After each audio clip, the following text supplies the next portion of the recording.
के साथ बदलते भारत की शान।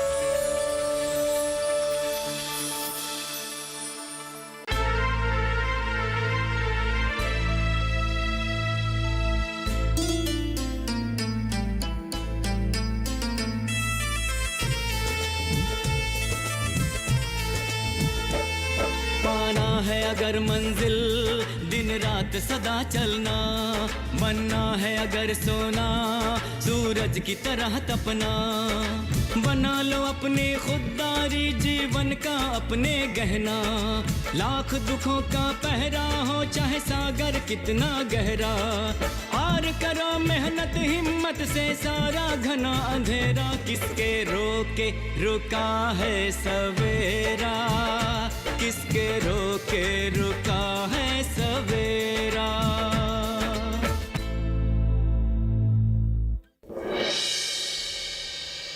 भैया मुझे पता चल गया इन सबके पीछे कौन है, मैं छोड़ूंगा नहीं उसे। क्या हुआ सूरज, तुम किसकी बात कर रहे हो? शिवा की भैया, चक्रोट बनने में वही अलंगा लगा रहा है। शांत हो जाओ सूरज, तुम्हें कैसे पता कि शिवा चक्रोट नहीं बनने देना चाहता है? ये बात भैया आप पूछ रहे हैं? माँ चक्रोट तो बनेगा ही, उसे बनने से कोई नहीं रोक सकता, लेकिन ये सब जागरूकता के अभाव के कारण हो रहा है। मैंने गांव वाले से बात किया है, लेकिन सबकी अपनी अपनी परेशानियां हैं, लेकिन इसका भी समाधान सरकार ने निकाला है। अपनी अलग अलग योजनाओं के माध्यम से किसानों को और गांव वालों को इन सब का लाभ मिले, लेकिन जागरूकता के अभाव में ये योजनाएं किसान तक पहुंचती ही नहीं। लेकिन बेटा, सरकार घर घर में जाके तो ये नहीं बताएगी कि फलाना योजना का लाभ उठाओ, फलाना योजना तुम्हारे लिए है कि नहीं? बात तो सही है माँ, लेकिन वहां पर हम में से किसी को होना बहुत जरूरी है, जो इस गांव को समझे, हम सबको समझे। तो तुम क्या कहना चाहते हो? सरकार समझदार नहीं है का? माँ, मेरा कहने का मतलब ये नहीं था। देखिए, सरकार की तरफ से वहां अलग अलग योजनाएं होती हैं, जिसको अलग अलग अधिकारी लागू करते हैं। अगर हम में से कोई होगा तभी तो विकास गांव तक पहुंचेगा। गांव का विकास हो, उससे अच्छी बात क्या हो सकती है? लेकिन अधिकारी बनाने के लिए तो बहुत पढ़ाई जरूरी होती है ना, और इस गांव में तुम्हारे और किरण के अलावा कोई पढ़ा लिखा तो है नहीं। इसीलिए तो मैं शिक्षा पर जोर देता हूँ। यहाँ गांव में भी बहुत सारे लोग ऐसे हैं जो पढ़ना चाहते हैं। अपने घर में ही देख लीजिए, आशा भी तो ये कर रही थी और आगे पढ़ना चाहती हो। बहुरिया अभी कहाँ पढ़ाई लिखाई करेगी? छोड़ो छोड़ो, अभी घर का चूल्हा चौका संभाल ले, वही बड़ी बात है। अगर आशा चूल्हा चौका भी संभाल ले, घर भी संभाल ले और पढ़ाई भी करे, तब तो कोई दिक्कत नहीं है ना आपको? अब हम कहा कहे बेटा, पति पत्नी आपस में सुलह कर ले, जो भी बात है। अगर उनका मन हो तो हमको बता दे, जो भी बात है माननी तो पड़ेगी। आजकल तो बेटा बेटी माँ बाप को ही सिखा रहे हैं। देखो जमाना कितना आगे निकल चुका है। स्कूल के मिड डे मील के बारे में हमें कुछ सोचना पड़ेगा प्रधान चाचा। हाँ बिटिया, मिड डे मील की तो बहुत सारी शिकायतें मिल रही हैं मुझे, और मैं बच्चों के खाने में कोई समझौता नहीं कर सकता, न ही किसी को उनका हक मारने दूंगा। बच्चों का भोजन तो सिर्फ उन्हीं का अधिकार है प्रधान चाचा, लेकिन हमें दोनों तरफ से सोचना पड़ेगा। शिक्षक की सबसे पहली जिम्मेदारी होती है बच्चों को पढ़ाना, पर हमारे स्कूल के अधिकतर शिक्षक सारा दिन मिड डे मील बनाने में अपना समय व्यर्थ कर देते हैं। ठीक कह रहे हो बिटिया। प्रिंसिपल साहब और शिवा इस विषय में बात करने आए थे मेरे पास। शिवा चाहता है कि मिड डे मील का ठेका उसे मिल जाए। बेटा देखो, शिवा बदल गया है, वो केवल अपने बारे में नहीं पूरे गांव के बारे में सोचने लगा है। इसलिए मैं भी सोच रहा हूँ कि ये मिड डे मील का ठेका शिवा को दे दिया जाए। लेकिन प्रधान चाचा, हमें किसी बाहरी इंसान से मिड डे मील का काम करवाने की जरूरत क्या है? अरे पर बिटिया, अभी तो तुमने बताया मुझे। मेरे कहने का मतलब ये था प्रधान चाचा कि अगर हम व्यवस्था ठीक से करें तो फिर हमें किसी बाहरी इंसान की जरूरत ही नहीं पड़ेगी। अच्छा तुम बताओ फिर इसका क्या हाल है? हर दिन एक शिक्षक को मिड डे मील के ड्यूटी में लगवाया जाए और उस दिन सारी जिम्मेदारी मिड डे मील की वही शिक्षक करेगा।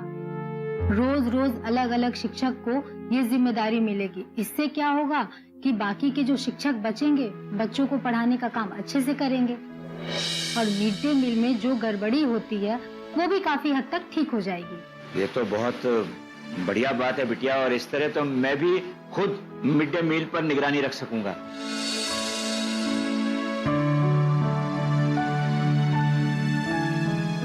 जय राम जी की सूबेदार, आओ। सुबह से दिखाई नहीं पड़े। कैसी बिटिया?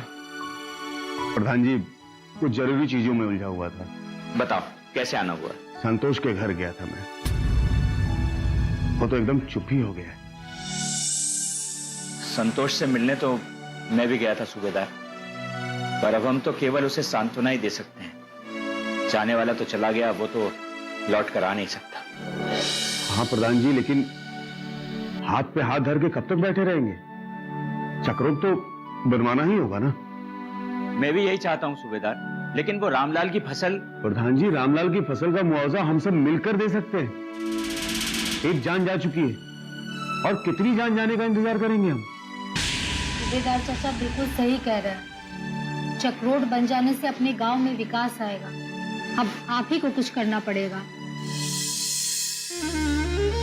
कौन कहे तुमको इतना शराब पीने के लिए? देखो ना क्या हाल बना लिया है। अरे अपना नहीं तो कम से कम हमारे बारे में तो सोच लेते। तुमको कुछ हो गया तो हम कैसे जिएंगे? बंसू के जाने के बाद कमली भौजी का क्या हाल है? और वो संतोष, तुम जैसे भी हो, हम तुमको चाहे कुछ कहें, पर हमरा होना ना होना सब तुमसे ही है। बस इस शराब छोड़ दो, बाकी तुम्हें कोनो ऐब नहीं है। अरे अपने छबीले के लिए इतना तो कर सकते हो ना। आप भी लाते।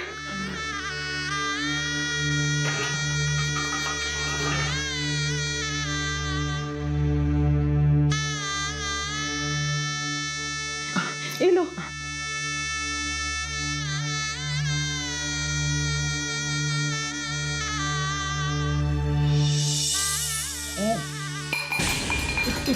क्या पिला दी रहे हमको? पानी आप ही तो मांगे थे ना। अरे हम ये पानी पीते हैं, हरल पानी का है।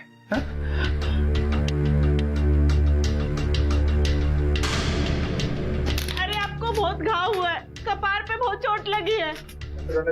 ऐसा नसन घाव बहुत हुआ हमको। हमको कुछ नहीं होगा ऐसा नसन कहाँ खोज रहे हैं आप?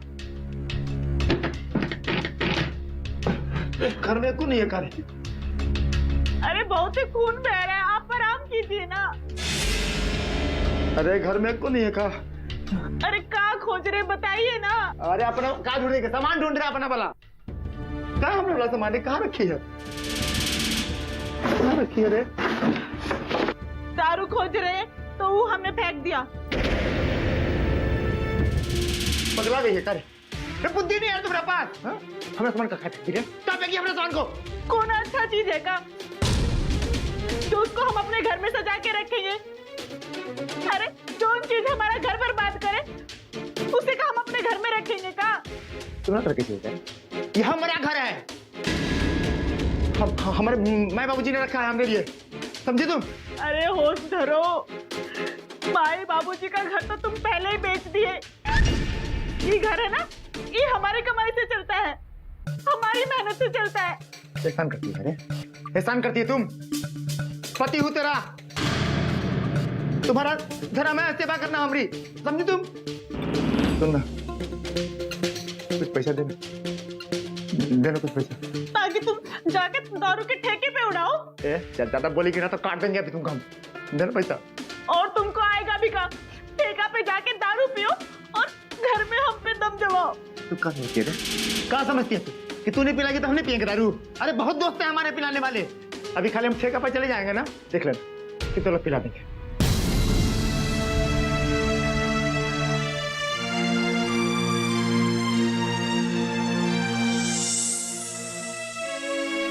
शराब इंसान की बुद्धि के साथ सब कुछ भ्रष्ट कर देती है। देखो बहुरिया, छाया जब छोटी थी ना तो ये कपड़ा मैंने अपने हाथ से सिलाया था उसके लिए। कितना सुंदर है ना? ये पहचानती हो? बताओ ये किसका है? अरे तुम्हारे जेठ जी का है। धीरज छोटा था ना तो ये इसे बहुत पसंद था। माँ, इन सब में उनका कोई कपड़ा नहीं है। तोहरा क्या लगता है बहुरिया? अरे जिस तरह से सूरज आज भी धीरज की हर चीज पे हक करता है ना, उसी तरह बचपन में सूरज को नए कपड़ों से कोई लगाव नहीं था। बस वो वही कपड़ा पहनेगा जो उसका बड़ा भाई धीरज पहनेगा। ये जितना कपड़ा देख रही हो ना, सारा सूरज का भी है।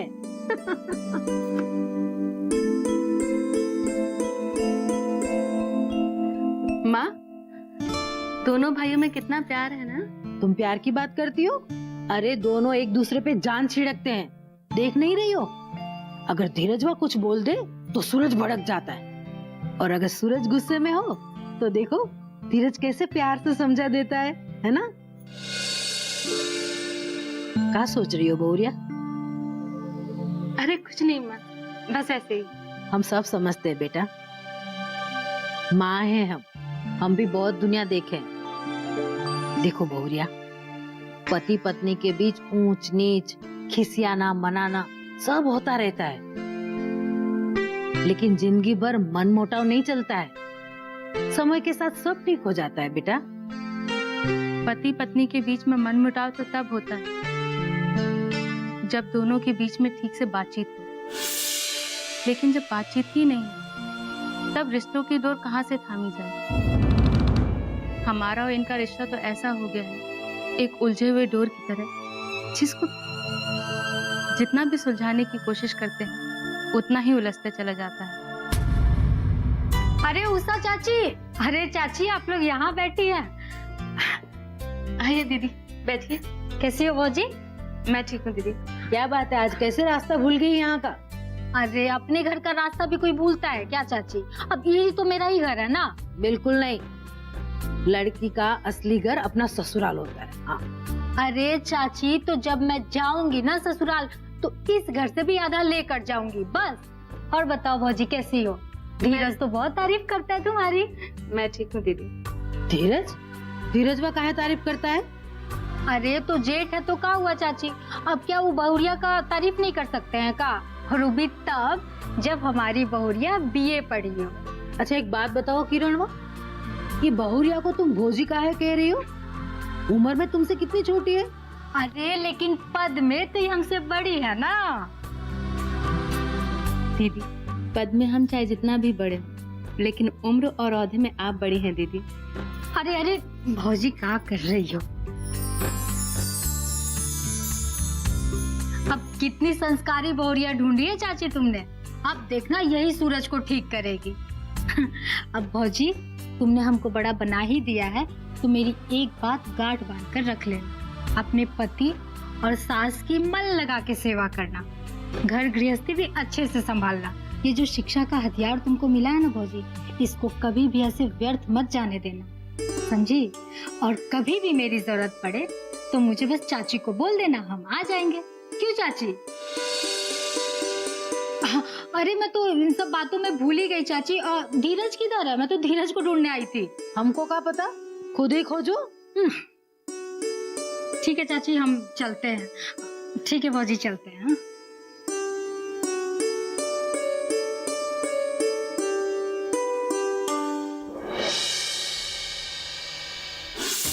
ये चक्रोट तो बन के रहेगा किरण।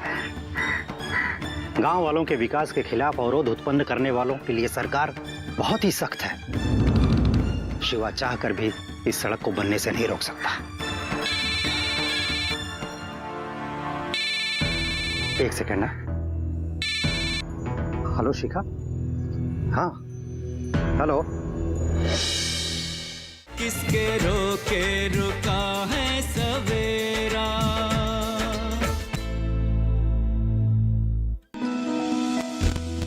जानकारी जो किसानों के लिए हो लाभकारी,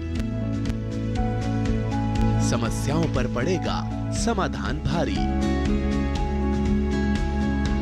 कृषि की हर बात का ख्याल। कब कैसे की जाए बेहतर देखभाल, जानिए विशेषज्ञों के साथ। देखिए खेत खलिहान, सोमवार से शुक्रवार सुबह 7 बजे डीडी किसान पर। किसके रोके रुका है सवेरा।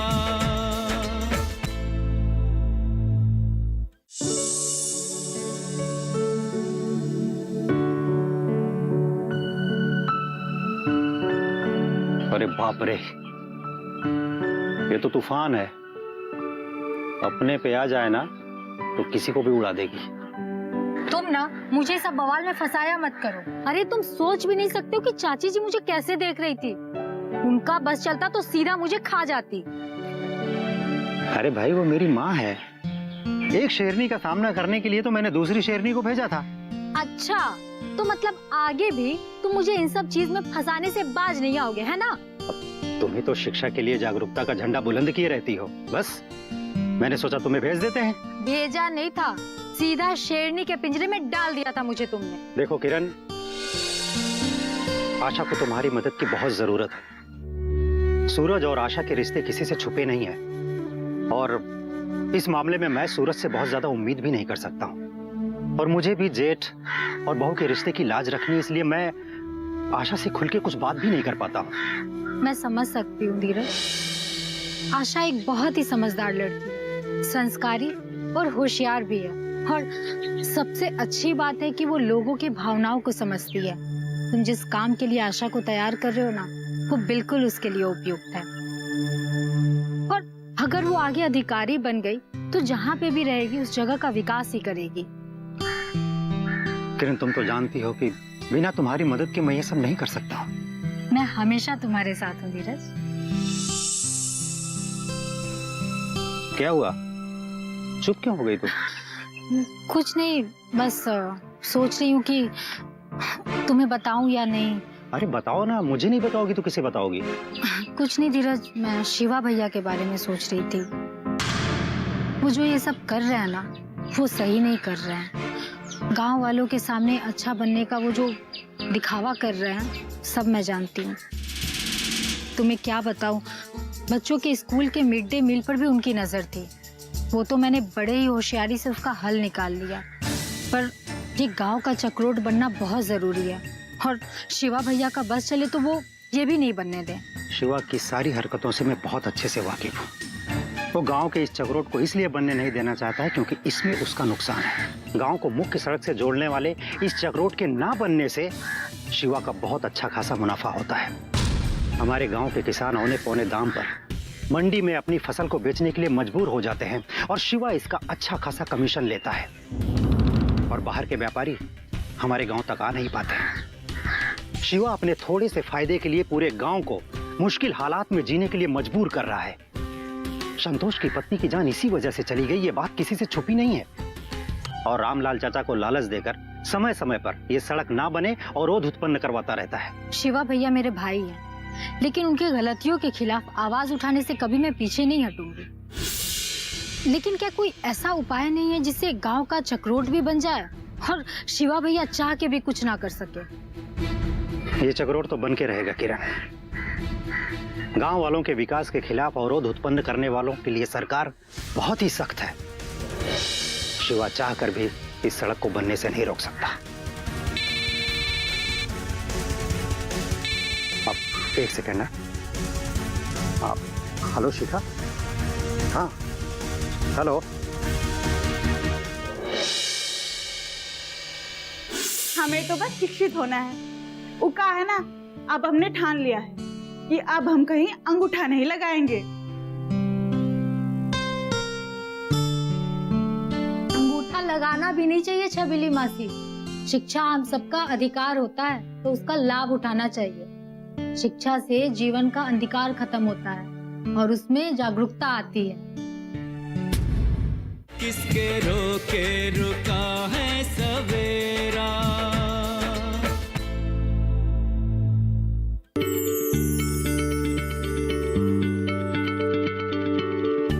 क्या आप किसी बीमारी से परेशान हैं? चाहते हैं डॉक्टर की सलाह, तो हम हैं आपके साथ। बताएंगे आपको जीने की राह, समस्याएं आपकी, समाधान देश के मशहूर विशेषज्ञों के। घर बैठे बात करें देश के जाने माने डॉक्टरों से। हमारे लाइव प्रोग्राम स्वस्थ किसान में हर शनिवार शाम 6 बजे से 7 बजे तक। किसके रोके रुका है सवेरा।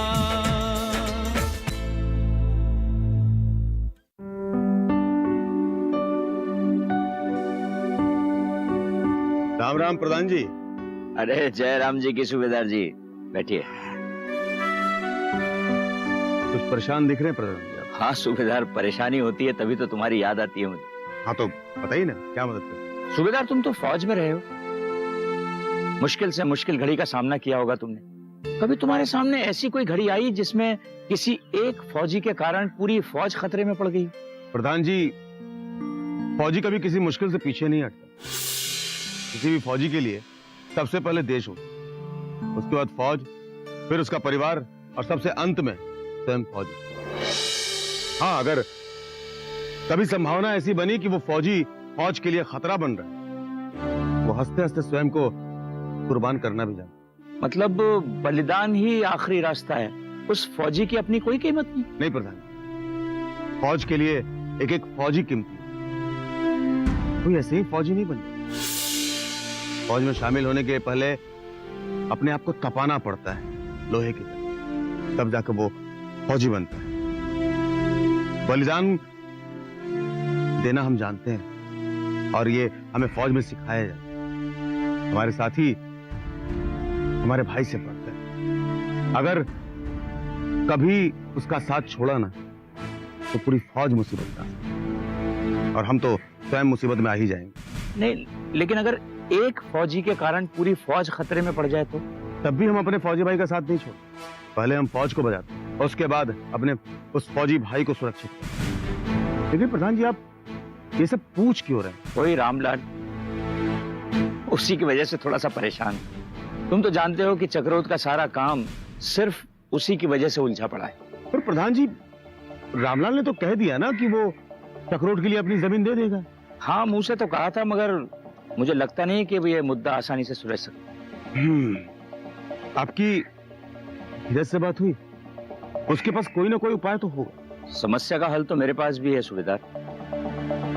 गांव में आने वाली किसी भी अड़चन को दूर करने के लिए मैं सख्त से सख्त कदम उठा सकता हूँ, लेकिन इससे रामलाल को नुकसान हो सकता है। तो फिर आप चाहते क्या प्रधान जी? साफ साफ बताइए।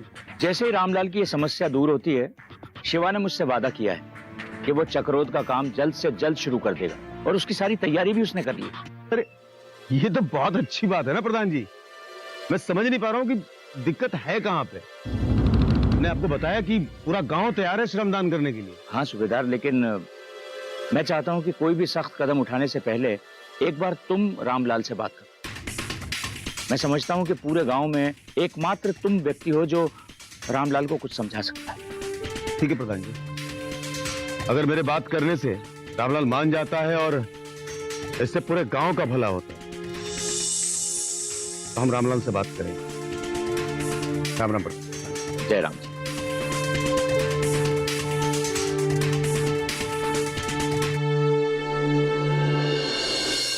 घर हम साफ सफाई करते रहते हैं, फिर भी हमारे घर में इतना धूल कहाँ से आवत है? अरे रमा, गांव देहात में धूल धाकड़ नहीं होगा तो और कहां पर होगा? अरे भाई, हमारे किसान भाई खेतीबाड़ी करते रहते हैं, कहीं खेत जोता जा रहा होता है, कहीं फसल की मढ़ाई हो रही होती है, और गाय गोरू तो दिन भर घूमते ही रहते हैं। पर हमारे घर में इतना धूल काहे आता है, ये पूछ रहे हैं आपसे। तुम्हारे सामने तो हमारी जो मास्टरी का ज्ञान है ना, वो फेल हो जाता है। तो काहे झाड़ते हो इतना ज्ञान हमारे सामने? हाँ, अरे ओ भौजी, सब्जी भाजी चाहिए का? एकदम ताजा लाए हैं। आजकल तो तुम्हारे दर्शन ही दूभर हो गए हैं। बताओ क्या लाई हो? हाँ, अरे भौजी, इस मौसम में जो जो मिलता है वही सब लाए हैं। आप बताओ आपको कौन सा सब्जी दें? अच्छा अच्छा, ठीक है ठीक है। 2 ठोरे लौकी दे दो और 1/4 किलो टमाटर। हाँ। अरे छबीली, प्रौढ़ शिक्षा में जाने का कुछ फायदा हो रहा है कि नहीं? अरे माट साहब, हम कोई फायदा नुकसान खातर थोड़ी ना शिक्षा ले रहे हैं। हमें तो बस शिक्षित होना है। वो का है ना, अब हमने ठान लिया है कि अब हम कहीं अंगूठा नहीं लगाएंगे। अंगूठा लगाना भी नहीं चाहिए छबीली मासी। शिक्षा हम सबका अधिकार होता है, तो उसका लाभ उठाना चाहिए। शिक्षा से जीवन का अंधकार खत्म होता है और उसमें जागरूकता आती है।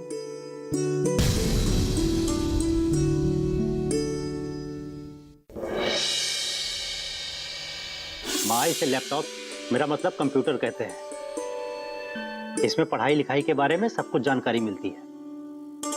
तो ईमा खेती भी हो जाता है? माँ, इसमें खेती नहीं होती है, लेकिन खेती से संबंधित सारी जानकारियां मिल जाती हैं। माँ, ये जो बड़े बड़े हवाई जहाज होते हैं ना, इसी से चलाए जाते हैं। क्या बात करते हो? सच? ये तो बहुत काम का चीज है। हमको भी सिखाओ, हम वो जानेंगे। सिखाओ। क्या कहना चाहता है? सीधा सीधा बोलो ना, इक्का गोल गोल घुमा के बतिया रहा है। हम सीधे सीधा बतियाते हैं। जलेबी तुम बनाए हुए हो। तुम्हारे चक्कर में जो पूरा गांव का ही विनाश हो रहा है, चक्रोट रुका पड़ा है सालों से, हैं? छोटा सा फायदा के लिए काम पूरा गांव का नुकसान कर रहे हो। बार बार तुम अड़ंगा लगा देते हो और सड़क बनते बनते रह जाता है। पाना है अगर मंजिल, दिन रात सदा चलना, बनना है अगर सोना, सूरज की तरह तपना, बना लो अपने खुददारी जीवन का अपने गहना, लाख दुखों का पहरा हो चाहे सागर कितना गहरा, किसके रोके रुका है